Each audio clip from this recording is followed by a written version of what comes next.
At the dementia unit I worked at, the residents would say, what we need is information. We are interested, we need information, we want to read. And unless we have information and read, how can we be interesting? I mean, we can't have a conversation unless we're interested and interesting. No one's going to want to talk to us unless we're interesting. So they were interested and they really wanted to read, but the problem is there wasn't anything to read at the unit. I mean, one newspaper for 30 people. The way that they were reading up till now had been the workshops where, you know, we'd been writing up the topic of the day and then the name and the topic, often on positive thinking, because that was the topic that we'd decided to work on, you know, and all their comments on what's positive, how to be positive, etc. So they were reading that, and then they were reading also the headlines from the newspaper reading in the morning. But other than that, they had no literature or material, you know, to individually make an effort with. And so the big campaign really was to get information into the unit. How to do that, you know, not actually that easy. Easier said than done. Yeah, that's the way to say it. Yeah, a lot of effort went into it, but it really took a lot of time for people to realise that the dementia residents, some of the dementia residents could actually read, and they liked to read and they wanted to read. But unless they had a lot of new material to read, how could they, you know, at least keep the skill going, let alone develop it? And at least for those people that were, you know, slower, at least learn on an elementary level. I mean, you can't have the same newspaper, the one newspaper, and expect that to be enough for 30 people. And there needs to be a variety of reading in order to keep up your reading and interest.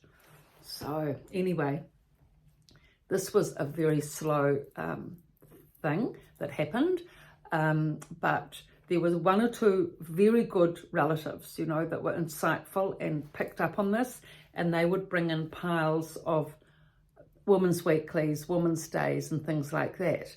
So that was a great help, and they said particularly that they could be spread around the unit. I mean, they weren't new copies, they were new old copies, you know, recent versions, and they could be delivered around to people that wish to read them. They were kept in a little library in the lounge, a little cupboard. So, you know, we could go there and deliver them out each day to the people that wanted to read. This was absolutely fantastic, especially the women with the walkers. They could just stuff a couple of magazines in their walker carrier. The people in a dementia unit that walk around, it's best to be independent, of course, but they're not carrying handbags or anything like that to be able to put magazines and things like in. Magazines and tissues and all their favourite things. So it can actually be a bit of a disadvantage. Whereas those walker carriers with the walkers are fabulous for magazines and such like. So magazines there was enough, but the newspaper, it was so difficult to get families to, you know, keep the subscriptions going or renew subscriptions for these people. I don't know why. It just, anyway, it didn't happen. Lots of effort. You know, every morning I'd say to the residents now, can you please ask your family and tell them that you'd like the subscription? Oh, yes, we will. And of course they'd forget. But then as the family member was coming in, I'd say, now just remember to say about the subscription for the newspaper. But oh no, the son would come in, oh, hello, John, hello. Now, either forget, get too excited or whatever. And similarly with the daughter, they wouldn't say anything. And in the end, I said, look, why aren't you asking for the newspaper subscription? You say to me every day you want the newspaper subscription. And, you know, not that you say every day you want the newspaper and you can't have it because you can only have a page if you're lucky, one newspaper for 30 people, and only one or two of you in the unit have got a newspaper subscription. Oh, yes, we will. But in the end, I said, look, why aren't you saying it? Because I knew that some of them were part remembering. I could see it. And in the end, they all said, we don't want to make a fuss. We don't want to make a fuss. Look at that. They were making the fuss to me, all right, but not to the sons or daughters. We don't want to make a fuss.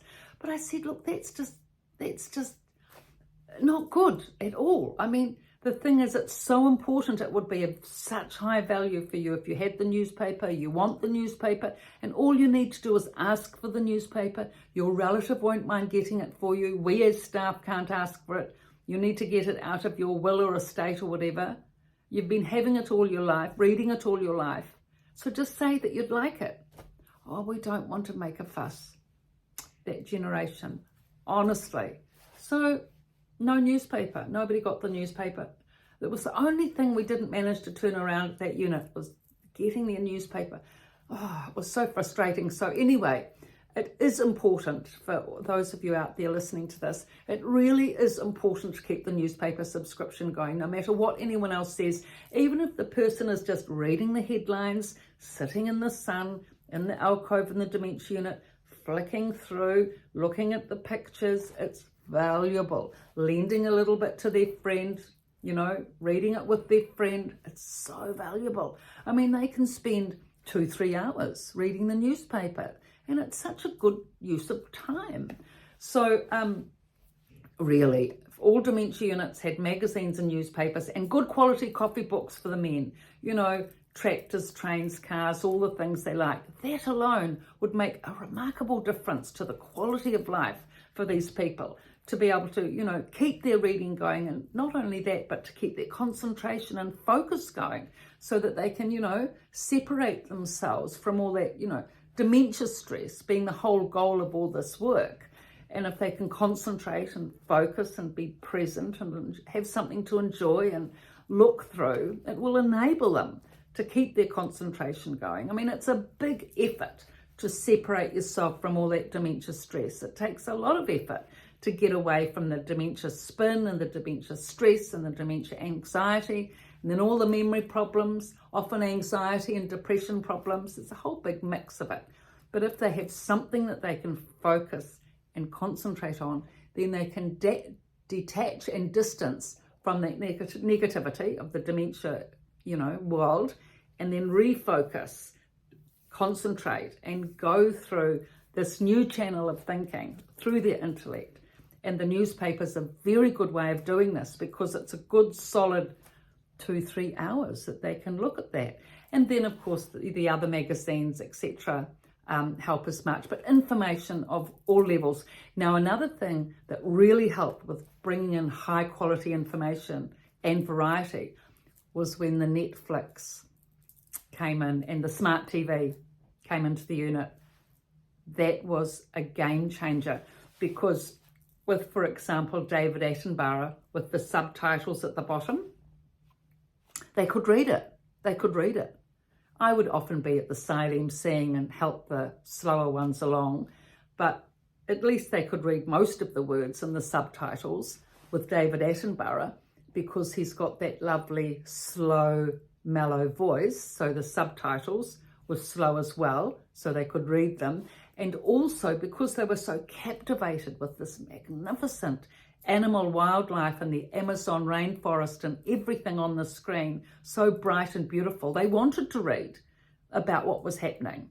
And so that, focus and concentrated. Sometimes often read it out loud, and then sometimes what used to happen is that a wanderer would walk along, in front of the TV, often they could read too, and read out, African lion or whatever it was, and, sort of stand there stuck, and they'd have to be sort of moved on, briskly so others could see. But those subtitles helped reading so much. It was such valuable information. And the other thing that helped with Netflix, with the smart TV, was the karaoke. They loved the karaoke and the singing and music. A lot of those songs, the old Daisy, Daisy, etc., they could remember. And if the chorus at least, and if they couldn't remember it completely, then they could look at the subtitles on the TV. And if not that, they'd just go along with everyone else that was singing around them. So that was a fabulous way of being able to read and sing and remember and, have a lovely group activity. So this is the way that all this wonderful information can get this positive cognition going in the intellect and improve the quality of life for these people. So thank you. The two books, The Resident's Voice and The Resident's Rise, both from a Dementia Unit, in the description below. And thank you for your support and likes.